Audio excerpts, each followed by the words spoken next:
കൂടുതൽ വാർത്തകളും വീഡിയോകളും കാണാൻ ഈ ചാനൽ സബ്സ്ക്രൈബ് ചെയ്യുക. കൂടെ ബെൽ ബട്ടൺ അമർത്തുക. നമസ്കാരം. മൂലനക്ഷത്രത്തിന്റെ ദശാനാഥൻ കേതുവാണ്. മൂലനക്ഷത്രത്തിന്റെ ദശാനാഥൻ കേതു ആണ് എന്നുള്ളത് കൊണ്ട് തന്നെ ഇവർക്ക് കേതുവിന് ശേഷം അതായത് ഈ കേതു ജന്മത്തിൽ ഏതാണ്ട് 2-2.5 വയസ്സ് വരെ ശിഷ്ടദശ ഇവർക്ക് തുടങ്ങുന്നുള്ളൂ. കേതുർദശ സാമാന്യന 2 വയസ്സ് വരെ വരുന്നുള്ളൂ. പിന്നെ തുടർന്ന് ശുക്രനാണ്. കേതുർദശ കഴിഞ്ഞാൽ പിന്നെ ശുക്രനാണ്.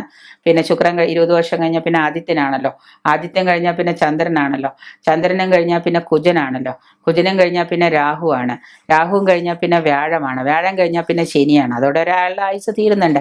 അപ്പോൾ ഈ ദശാനാഥനായ കേതു ആയതുകൊണ്ട് ഇവർക്ക് വാദ രോഗങ്ങൾ, പിന്നെ ബ്ലഡിൽ പല പ്രശ്നങ്ങളുണ്ടാവും. ബ്ലഡിൽ പല അലർജി കൂടി ചേർന്നിട്ടുള്ള രോഗങ്ങൾ, പിന്നെ അൾസർ, അർശസ്, ഉദര രോഗം, വയറിന് വേദന, വയറ്റിൽ ഗ്യാസ്, വയറിൽ ദഹിക്കാതെ അജീർണം ബാധിക്കുക, മുഖരോഗം, മുഖത്ത് പല രോഗങ്ങൾ ഉണ്ടാവുക, മുഖത്ത് ഈ മുഖക്കുരു പോലുള്ള രോഗങ്ങൾ, സന്ധി വീക്കം, ഓരോ സന്ധികളായിട്ട് ഇങ്ങനെ വീക്കം ഉണ്ടാവുക, അതുകൊണ്ട് അതിന് വാദമായി മാറുന്ന ചികിത്സ വേണ്ടും.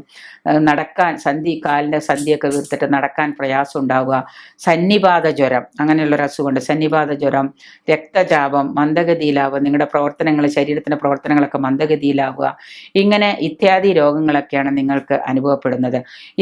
ഈ പറയുന്ന ദശാനാഥൻ കേതുവായതുകൊണ്ട് നിങ്ങളുടെ ബാല്യം കുറച്ച് ദുരിതത്തിലായിരിക്കും. അതിനുശേഷം വരുന്ന ശുക്രദശാകാലം തരക്കേടില്ലാതെ പോവുകയും രാഹുർദശാകാലം നിങ്ങൾക്ക് സാമാന്യേന മോശമായിരിക്കും.